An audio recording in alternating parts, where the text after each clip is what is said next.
এক কোনায় সোফায় নিঃশব্দে বসে আছে মায়া, ম্লান আলোয়, মুখটা ভীতু অথচ কেমন কোমল।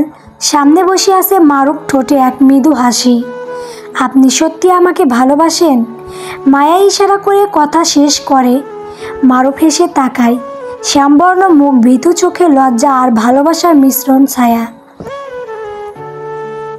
কেন সন্দেহ আছে? থাকলে বলো, কালই প্রস্তাব পাঠিয়ে বিয়ে করব। না না, কোনো সন্দেহ নেই, আমি তো এমনি বলেছি। মায়া ছটফট করে হাত নাড়িয়ে বলে, মুখে হাসি, এই হাসির আড়ালে শান্তি লুকানো। এই মানুষটা সত্যি তাকে ভালোবাসে। তার মতো কালো বোবা মেয়ের জন্য কেউ এমন পাগলামি করবে স্বপ্নেও ভাবতে পারেনি। ভালো করে তাকিয়ে দেখে মারুফ অনেক শুকিয়ে গেছে। ফর্সা ত্বক কেমন মলিন, চোখে ক্লান্তির ছাপ, দাঁড়িয়ে একটু বড় হয়েছে। 3 দিন ধরে খাবার সেরে ঘুম সেরে তাদের বাসার সামনে দাঁড়িয়ে থেকেছে। মায়া জানালা দিয়ে সব দেখেছে। প্রতিদিন চুপচাপ কেঁদেছে। মনে পড়ে যায় সেই দিনের কথাগুলো, অতীত। হে মায়া, দাঁড়াও, আমি মারুফের ভাই। পিছন থেকে মারুফের ভাই কথাটা শুনে মায়ার মুখ শুকিয়ে যায়, ভয় পেয়ে যায়। বীর সামনে এসে সঙ্গে সঙ্গে বুঝে ফেলে ওর মনের অবস্থা। শান্ত কণ্ঠে বলে, ভয় পেও না মায়া, আমি তোমার ভাইয়ের মতো। একদম নির্ভয়ে কথাটা বলো। তুমি রোদের বয়সী, আমার ছোট বোনের মতো। বীরের কথা শুনে মায়া একটু সাহস পায়। খাতা কলম বের করে কিছু লিখতে যাবে, বীর হেসে থামায়। খাতা কলমের দরকার নেই, ইশারায় বলো, আমি বুঝে নেব। মায়া লজ্জায় হালকা হাসে, তারপর ইশারা করে কথা বলে। বীর মনোযোগ দিয়ে দেখে, মাথা নাড়ে। একটা আবদার করব, রাখবে? মায়া অবাক, তবু মাথা নাড়ে সম্মতির ভঙ্গিতে। জি ভাইয়া, বলুন। সাধ্যমতো হলে রাখবো। বীর গভীর গলায় বলে, সারা জীবনের জন্য আমার ছন্নছাড়া ভাইয়ের দায়িত্ব নেবে? আগলে রাখবে, ভালোবাসবে, সারা জীবন পাশে থাকবে? মায়া হতবাক, এমন কিছু সে ভাবেনি। কিছু বলার আগেই বীর আবার বলে, এখন না করো না প্লিজ, সময় নাও। তবে একটা কথা মনে রেখো, আমার ভাইয়ের ভালোবাসাকে কখনো হালকা করে দেখো না। যে মানুষ নিকোটিন ছোট না, সে এখন শত শত সিগারেট শেষ করছে। রাতের অন্ধকারে কখনো কাঁদছে, আবার কখনো হাসছে।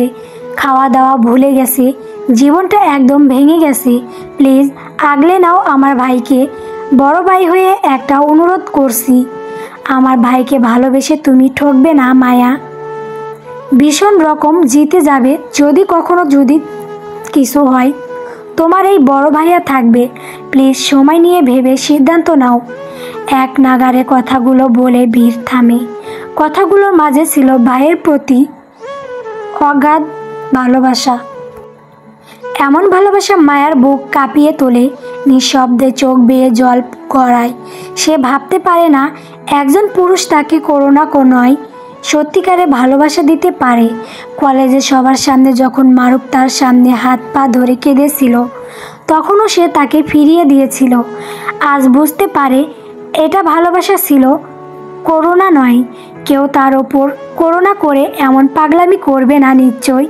বীর চলে যায়। মায়া চুপচাপ বসে থাকে সারাদিন।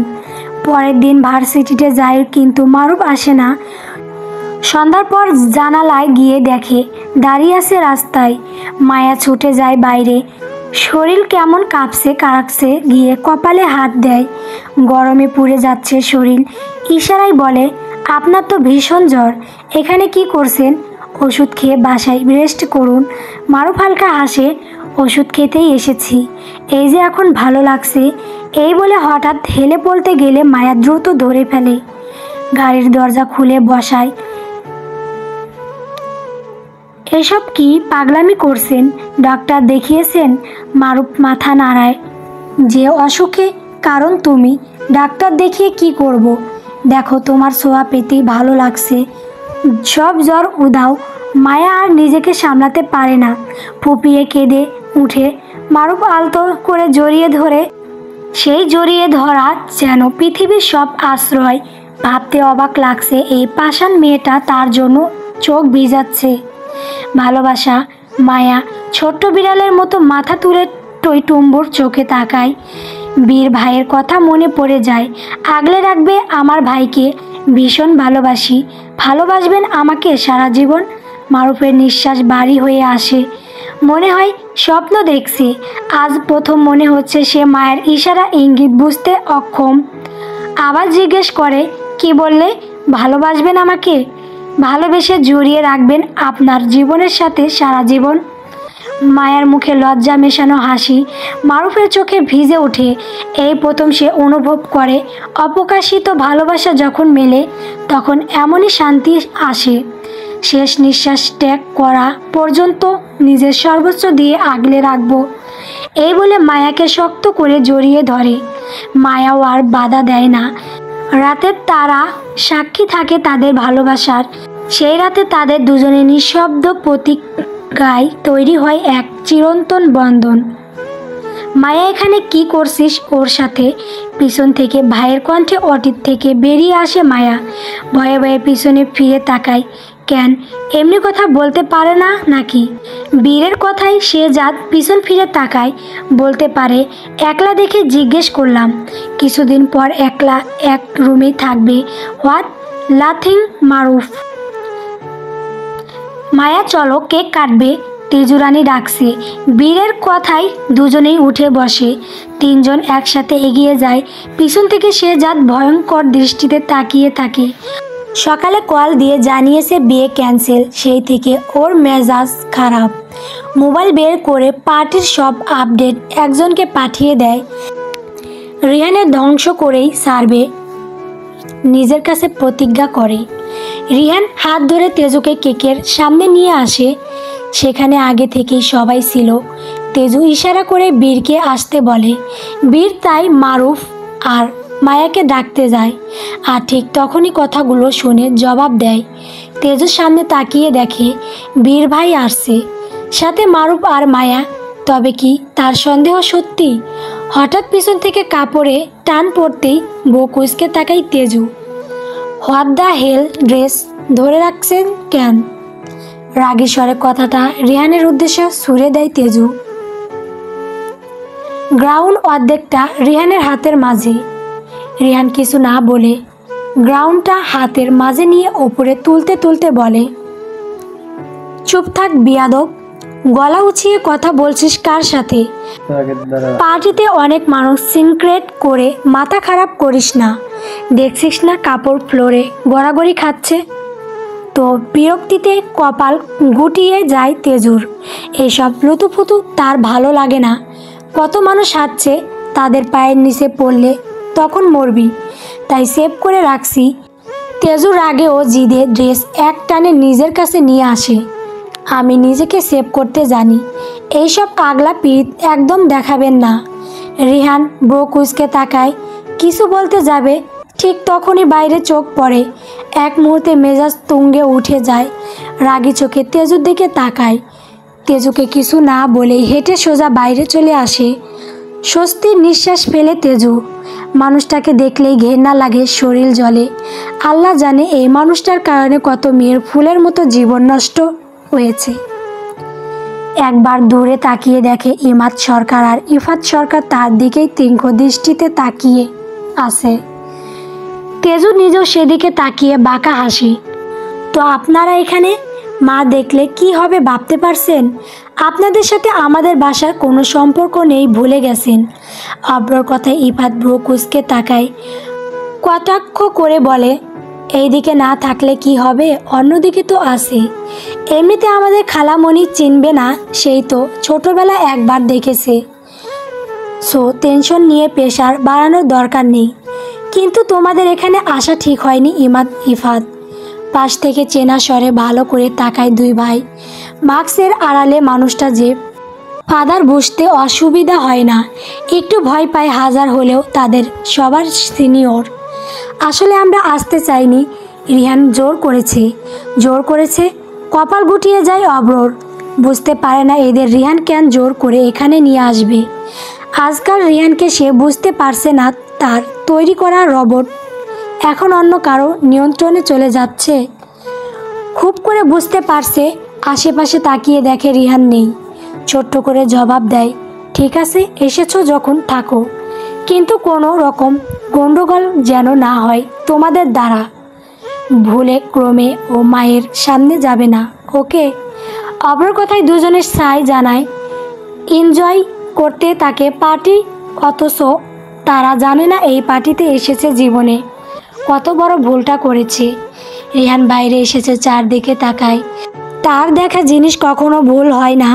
বুঝতে পারে তেজ রাগের মাথায় ভুল কিছু করে ফেলবে।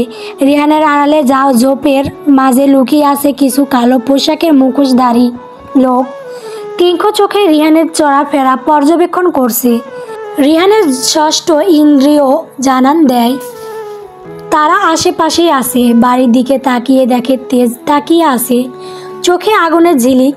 এই চোখে কোনো মায়া নেই, কোমলতা নেই। এমন দৃষ্টিতে বুক কেঁপে ওঠে। চোখ ফিরিয়ে শামীমকে কল দেয়। মুহূর্তে মাঝে শামীম হাজির হয়, সাথে কয়েকজন গার্ড। জি বস, বলুন। পাহারা দাও এখানে। 1 সেকেন্ডের জন্য ইমাদ আর ইফাত থেকে চোখ সরাবে না। ফাদার উপস্থিত এখানে, বলো না। তার সম্পর্কে নিশ্চয়ই আইডিয়া আছে তোমার। আজকে যদি কিছু হয় সব শেষ।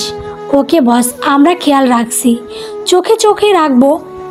তাদের দেখলেই সাথে সাথে আমাকে কল করবে। কথা শেষ করে রিহান বাড়ির ভিতরে চলে আসে। শামীম গার্ডের নির্দেশ দিয়ে কাজে লেগে পড়ে। ভেতরে ঢুকেই রিহান দেখে তেজ হাসি মুখে দাদুকে কেক খাওয়াচ্ছে। দৃশ্যটা দেখে মন শান্ত হয়। কেকের উপর ঝকঝক করছে গোল্ডের কালার 18 সংখ্যাটা। পর মুহূর্তে তেজ কেক নিয়ে বীরের দিকে বাড়িয়ে দেয়।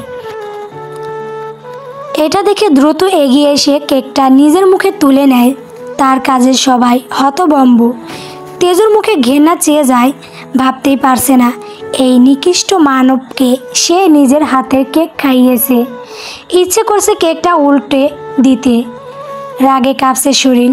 বীর বুঝতে পারে তেজু রানী রেগে গেছে, তবু তার ভালো লাগে এই রাগ, এই গম্ভীর্য, যেন নতুন তেজু রানীর প্রতিচ্ছবি।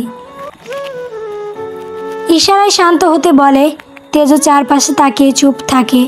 এত মানুষের মাঝে রিয়াক্ট করা ঠিক নয় ভেবে মুখ শক্ত করে বীরকে কেক খাওয়ায়। এরপর এই কেকে সবাইকে খাওয়ায়। সবাই উপহার নেয়, হাসি মুখে সব গ্রহণ করে। কেক কাটা শেষ হতে নাচ গান শুরু হয়।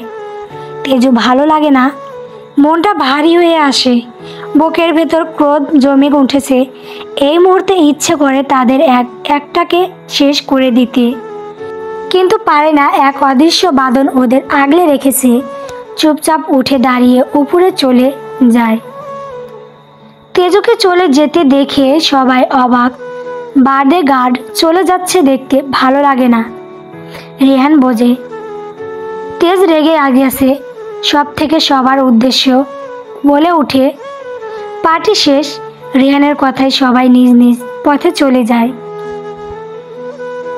সোফায় এক কোণে বসে থাকে কাশফিয়া চৌধুরী। বারবার চোখের সামনে ইমাদ আর ইফাতের মুখটা ভেসে আসছে। সবার আড়ালে চোখ বেয়ে গড়িয়ে পড়ে অবাধ্য জল।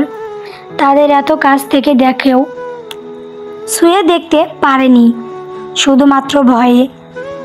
সেই যে ছোট্টবেলায় দেখেছে, আজ কত বড় হয়ে গেল, ঠিক যেন তার প্রতিচ্ছবি।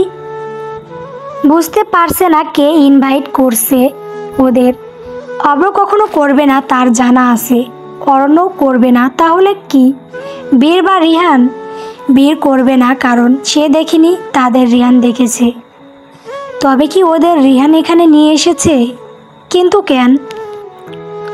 মনে প্রশ্ন জাগে, সে কি বেঁচে আছে? চলবে।